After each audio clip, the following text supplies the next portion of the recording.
வணக்கம். தமிழ் ஃபுட் கார்னரில் இன்னைக்கு பொட்டேட்டோ கிரீன் கறி பண்ண போகிறோம். இது பார்க்குறதுக்கு நல்ல கலர்ஃபுல்லாகவும் சாப்பிட்றதுக்கு நல்ல வாசனையாகவும் டேஸ்டாகவும் இருக்கும். இப்போ எப்படி பண்ணுறதுன்னு பார்க்கலாம். வாஷ் பண்ண 300 கிராம் உருளைக்கிழங்க இந்த குக்கரில் சேர்த்துட்டு கிழங்கு முங்குற அளவுக்கு தண்ணி மூடி போட்டு ஸ்டீம் வந்ததுக்கப்புறமா வெயிட் போட்டு மீடியம் ஃப்ளேமில் 4 விசில் வேக வச்சுக்கலாம். உருளைக்கிழங்கு வெந்துட்டு இருக்க நேரத்தில் இந்த மிக்ஸி ஜாரில் 1 டீஸ்பூன் சீரகம், 4 பச்சை மிளகாய். இதுக்கு பச்சை மிளகாய் காரம் தான், அதனால நான் 4 சேர்த்திருக்கேன். இது கரெக்டாக இருக்கும். நீங்கள் உங்கள் தேவைக்கு தகுந்தபடி சேர்த்துக்கங்க. 7-8 பல் பூண்டு சேர்த்துக்கலாம். பூண்டு சேர்த்து பண்ணோம்னா டேஸ்ட் ரொம்ப நல்லா இருக்கும். ஒருவேளை உங்களுக்கு பிடிக்கலைன்னா ஒரு 1/2 இன்ச் அளவுள்ள இஞ்சியை தோல் சீவி கட் பண்ணி சேர்த்துக்கங்க. ஒரு 1/2 கைப்பிடி அளவு கிளீன் பண்ண கொத்தமல்லி இலைகள், 10-12 போல புதினா இலைகள். இதை தண்ணி எதுவும் சேர்க்காம கோர்ஸா அரைச்சிட்டு வந்துடலாம். இந்த மாதிரி கோர்ஸா அரைச்சுக்கோங்க. 4 விசில் வந்துருச்சு. கிழங்கு நல்ல சாஃப்டா வெந்திருக்கு. இந்த மாதிரி சாஃப்டா வேக வச்சுக்கணும். இந்த கிழங்க நம்ம 1-2 மசிக்க போறோம், அதனால நல்லா சாஃப்டா வேக வச்சுக்கணும். இப்ப இந்த கிழங்க வெளியில எடுத்து வச்சு ஆறுனதுக்கு அப்புறமா தோல் உரிச்சு வச்சுக்கலாம். இப்ப இத ஒரு போர்க்கோ அல்லது ஒரு கரண்டியோட பேக் சைடோ வச்சு 1-2 இருக்கிற மாதிரி மசிச்சுக்கங்க. மையா மசிச்சிட வேண்டாம். கிழங்கு அங்கங்க 1-2 தெரியுற மாதிரி இந்த மாதிரி மசிச்சுக்கங்க. ரொம்ப மையா மசிச்சிடக்கூடாது. அடுத்து இந்த பேன்ல 1/2 டேபிள் ஸ்பூன் எண்ணெய் சேர்க்கிறேன்.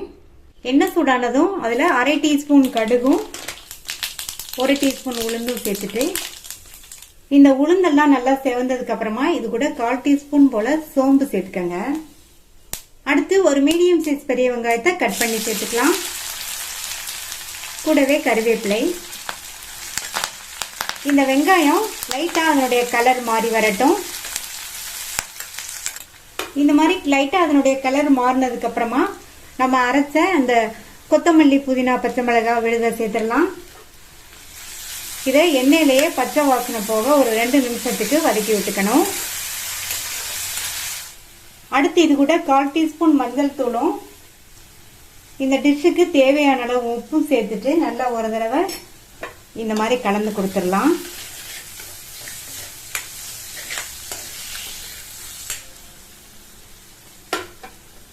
அடுத்து இது கூட மேஷ் பண்ணி வச்ச உருளைக்கிழங்க சேர்த்துக்கலாம்.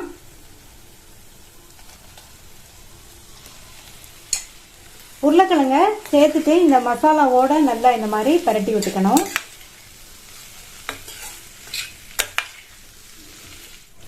இந்த உருளைக்கிழங்கு மசாலா கறி பார்த்தீங்கன்னா டேஸ்ட் ரொம்ப நல்லா இருக்கும். இது ஒரு டிஃபரெண்டான டேஸ்டாகவும் இருக்கும். நம்ம மல்லி, புதினாலாம் சேர்த்துருக்கிறதுனால நல்லா வாசனையாகவும் இருக்கும். மசாலாவோட சேர்ந்து நல்லா ஒன்று சேர்ற மாதிரி நல்லா கலந்து விட்டாச்சு. இந்த மசாலாலேயே 2-3 நிமிஷத்துக்கு இந்த உருளைக்கிழங்கு அப்படியே இருக்கட்டும். இப்போ இந்த மசாலா பார்க்கறதுக்கே நல்ல கலர்ஃபுல்லா இருக்கு. இதுல நம்ம மல்லித்தூளோ மிளகாத்தூளோ எந்த பொடி ஐட்டங்களுமே சேர்க்கல. இதுல புதினா, மல்லி, பச்சை மிளகாலாம் அரைச்சு சேர்த்திருக்கிறதுனால பார்க்கறதுக்கு நல்ல கிரீனிஷா நல்ல கமகமன் வாசனையோட சாப்பிட்றதுக்கு ரொம்ப டேஸ்டா இருக்கும். இப்போ 3 நிமிஷம் ஆச்சு. கடைசியா இதுல கொஞ்சமா கொத்தமல்லி இலைகளை தூவிடலாம். நல்லா ஒரு தடவை பரட்டி விட்டுட்டு ஸ்டவ் ஆஃப் பண்ணிடலாம். டேஸ்டான பொட்டேட்டோ கிரீன் கறி ரெடி ஆயிடுச்சு. உருளைக்கிழங்குல பலவிதமான கறி பண்ணுவோம். இந்த மெத்தட்ல மசாலா சேர்த்து பண்ற கறி வித்தியாசமான சுவையில ரொம்பவே நல்லா இருக்கும்.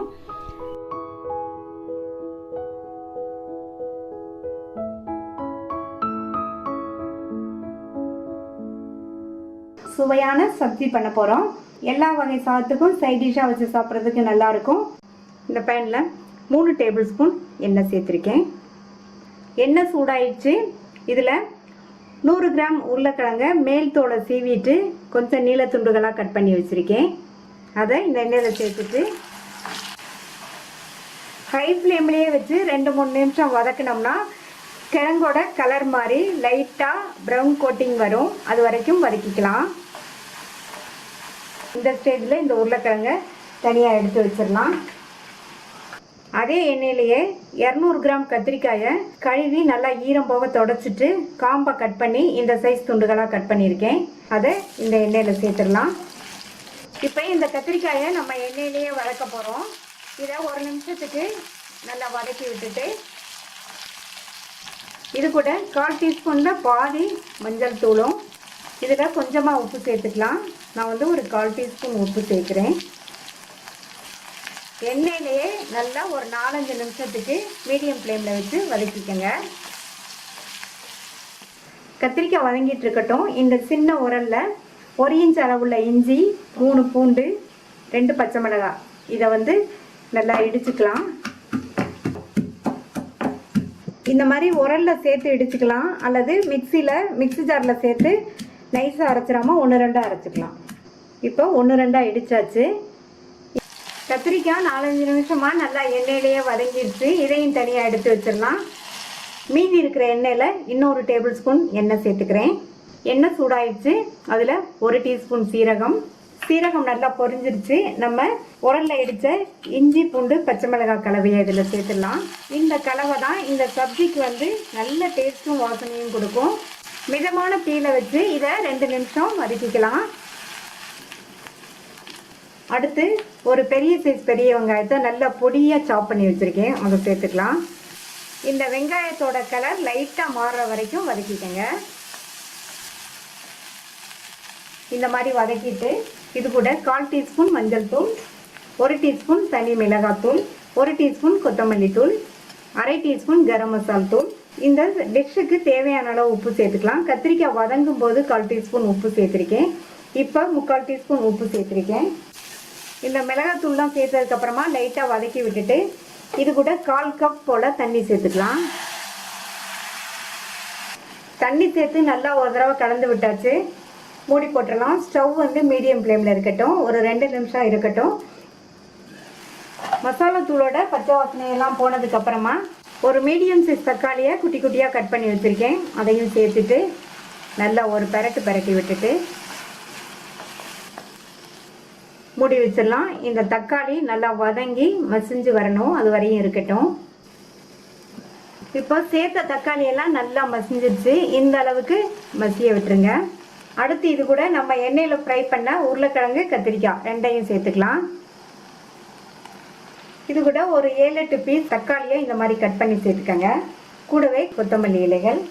இப்போ எல்லாத்தையும் நல்லா ஒன்றா மிக்ஸ் ஆகிற மாதிரி கலந்து விட்டுறலாம். நான் இப்போ கட் பண்ணி சேர்த்துருக்கிற தக்காளி வந்து ஆப்ஷனல் தான். நீங்கள் வேணா சேர்த்துக்கங்க, இல்லைன்னா விட்டுறலாம். இப்போ நல்லா கலந்து கொடுத்தாச்சு. மூடி வச்சிடலாம். இப்போ 4 நிமிஷம் ஆச்சு. உருளைக்கிழங்கு, கத்திரிக்காய் எல்லாமே நல்லா சாஃப்டாக வெந்துருச்சு. இப்போ நம்மளுடைய டேஸ்டான உருளைக்கிழங்கு கத்திரிக்காய் சப்ஜி ரெடி ஆயிடுச்சு.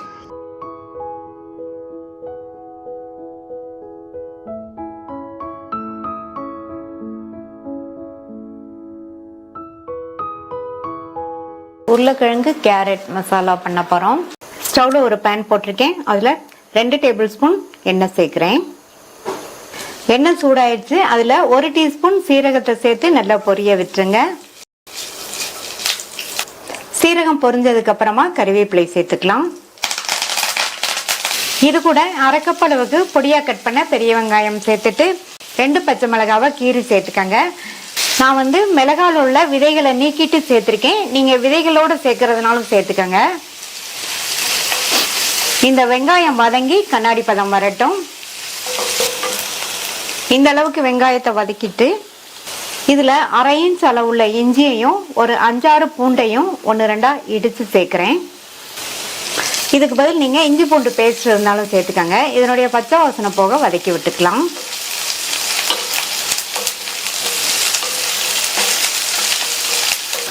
இஞ்சி பூண்டு விழுதோட பச்சை வாசனை போனதுக்கு அப்புறமா இது கூட ஒரு பெரிய சைஸ் தக்காளியை கட் பண்ணி சேர்த்துட்டு கூடவே கொஞ்சமாக உப்பும் சேர்த்து வதக்கிட்டோம்னா தக்காளி வந்து நல்லா வதங்கி வந்துடும்.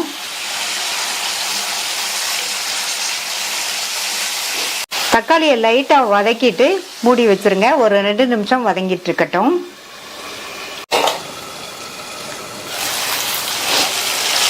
தக்காளியை இந்த அளவுக்கு வதக்கிட்டு இதில் 100 கிராம் கேரட்டை இந்த மாதிரி சதுர சதுர துண்டுகளாக கட் பண்ணி சேர்த்துக்கிறேன். இதை நல்லா இந்த எண்ணெயில் பிரட்டி விட்டுட்டு இதில் 1 டேபிள் ஸ்பூன் மட்டும் தண்ணி சேர்த்து நல்லா மிக்ஸ் பண்ணி விட்டுட்டு மூடி வச்சுருங்க. இந்த கேரட் வந்து ஒரு 4லிருந்து 5 நிமிஷத்துக்கு வெந்து வரட்டும். நம்ம கேரட் இந்த மாதிரி 4-5 நிமிஷத்துக்கு வெந்ததுக்கு அப்புறமா நம்ம உருளைக்கிழங்கு சேர்த்துக்கலாம். கேரட் கொஞ்சம் ஹார்டாக இருக்கிறதுனால வேகிறதுக்கு டைம் ஆகும். அதனால ஃபஸ்ட்டு நம்ம கேரட்டை சேர்க்குறோம். மூடி வச்சிடலாம். கேரட் 4-5 நிமிஷத்துக்கு வெந்து வரட்டும். 5 நிமிஷம் ஆச்சு. கேரட் பார்த்தீங்கன்னா கொஞ்சம் வெந்திருக்கு. இதில் தோல் சீவி கட் பண்ண 200 கிராம் உருளைக்கிழங்க இந்த மாதிரி சதுர துண்டுகளாக கட் பண்ணி சேர்த்துக்கங்க. சேர்த்துட்டு நல்லா ஒரு பிரட்டி விட்டுக்கலாம்.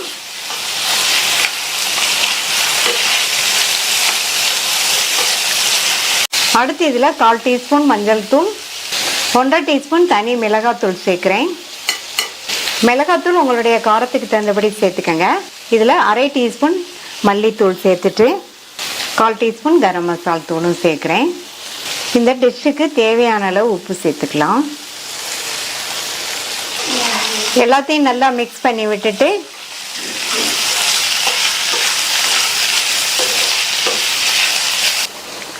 மூடி வச்சிருங்க. இந்த உருளைக்கிழங்கும் கேரட்டும் நல்லா கரெக்டாக சாஃப்டாக வெந்து வரட்டும். இடையில ஓப்பன் பண்ணி பார்த்து அப்பப்போ நல்லா கிண்டி விட்டுக்கங்க.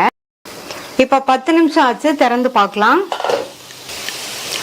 உருளைக்கிழங்கு கேரட் ரெண்டுமே நல்லா சாஃப்டா வெந்துருச்சு. நல்லா கமகமன் வாசனையா இருக்கு. இந்த மாதிரி உருளைக்கிழங்கோட கேரட் சேர்த்து மசால் கறி பண்ணி பாருங்க. டேஸ்ட் ரொம்ப ரொம்ப சூப்பரா இருக்கும். பொடியா கட் பண்ண கொத்தமல்லி இலைகள் கொஞ்சம் சேர்த்துட்டு மறுபடியும் நல்லா ஒரு தடவை கலந்து விட்டுட்டு ஸ்டவ் ஆஃப் பண்ணிடலாம். சுவையான ஈஸியா பண்ணக்கூடிய உருளைக்கிழங்கு கேரட் மசாலா கறி ரெடி ஆயிடுச்சு.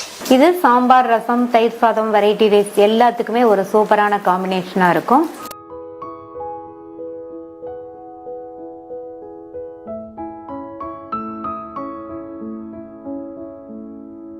உருளைக்கிழங்கு தேங்காய் ஃப்ரை பண்ண போறோம். இந்த பேன்ல 2 டேபிள் ஸ்பூன் எண்ணெய் சேர்த்து எண்ணெய் சூடானதும் 1/2 டீஸ்பூன் கடுகு, 1/2 டீஸ்பூன் உளுந்து, 1/4 டீஸ்பூன் சோம்பு சேர்த்திருக்கேன்.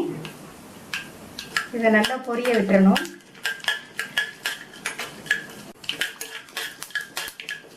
எல்லாமே நல்லா பொரிஞ்சிருச்சு.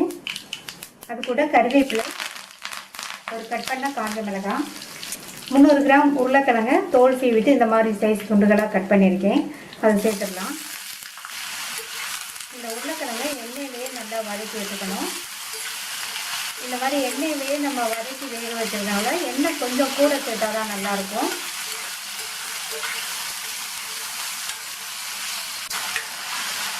ஒரு நிமிஷம் கூட வதக்கி வச்சுட்டு மூடி வச்சிடலாம். இந்த உருளைக்கிழங்கு எண்ணெயிலேயே நல்லா வதங்கி அதனுடைய கலர் வந்து லைட்டாக மாறி வரணும். அப்பப்போ திறந்து பார்த்து கிண்டி விட்டுக்கணும். இந்த மிக்ஸி ஜாரில் 7-8 பூண்டை 2-2 கட் பண்ணி வச்சுருக்கேன். அதை சேர்த்துட்டு 1/4 டீஸ்பூன் மஞ்சள் தூள், 3 டீஸ்பூன் தனி மிளகாத்தூள். நம்ம இதில் தேங்காயும் சேர்க்கறதுனால மிளகாத்தூள் வந்து 3 டீஸ்பூன் சேர்த்தா கரெக்டாக இருக்கும். நீங்கள் உங்கள் காரத்துக்கு தகுந்தபடி சேர்த்துக்கங்க. 1/2 டீஸ்பூன் சீரகம். இந்த ஃப்ரைக்கு தேவையான அளவு உப்பு வந்து நான் 3/4 டீஸ்பூன் சேர்த்துருக்கேன். ஃபஸ்ட்டு இதை தண்ணி சேர்க்காம கொரகொரப்பாக அரைச்சிட்டு அதுக்கப்புறமா தேங்காய் துருவல் சேர்த்து கொரகொரப்பாக அரைச்சிக்கணும். கொரகொரப்பாக அரைச்சாச்சு. இப்போ இது கூட 3 டேபிள் ஸ்பூன் தேங்காய் துருவல், இதையும் தண்ணி சேர்க்காம கொரகொரப்பாக அரைச்சிக்கலாம். அரைக்கும் போது ஸ்பூன் வச்சு மிக்ஸ் பண்ணி விட்டு அரைங்க. உருளைக்கிழங்கு எண்ணெயிலேயே ஃப்ரை ஆகி அதனுடைய கலர் வந்து லைட்டாக சேஞ்ச் ஆகிருக்கு. இந்த உருளைக்கிழங்கு தேங்காய் ஃப்ரைக்கு எண்ணெயிலேயே உருளைக்கிழங்க இந்த அளவுக்கு கலர் மாற அளவுக்கு வதக்கிக்கணும். இது கூட ஒரு சின்ன சைஸ் பெரிய வெங்காயத்தை கட் பண்ணி சேர்த்துக்கலாம். சேர்த்துட்டு இதையும் ஒரு நிமிஷம் போல வதக்கிக்கணும். நம்ம உருளைக்கிழங்கு சேர்க்கும் போதே இந்த வெங்காயத்தை சேர்த்தோம்னா உருளைக்கிழங்கு வந்து வதங்கிறதுக்குள்ளேயே இந்த வெங்காயம் கருகி போயிடும். இது ஒரு நிமிஷம் போல இருக்கட்டும். வெங்காயம் சேர்த்து ஒரு நிமிஷம் ஆச்சு. அடுத்து நம்ம கொரகொரப்பா அரைச்ச இந்த தேங்காய் கலவையை இதில் சேர்த்துடலாம். தேங்காய் கலவையை சேர்த்துட்டு நல்லா ஒரு தடவை மிக்ஸ் பண்ணி விட்டுருங்க.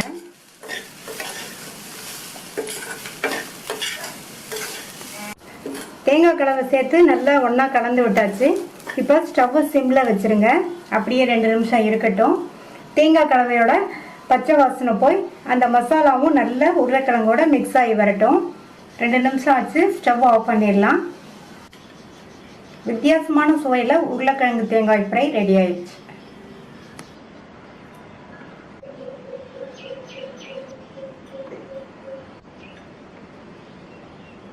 இந்த டிஃப்ரெண்ட்டான உருளைக்கிழங்கு தேங்காய் ஃப்ரையை நீங்களும் ஒரு தடவை ட்ரை பண்ணி பார்த்துட்டு உங்கள் கமெண்ட்ஸை சொல்லுங்கள். தேங்க்யூ.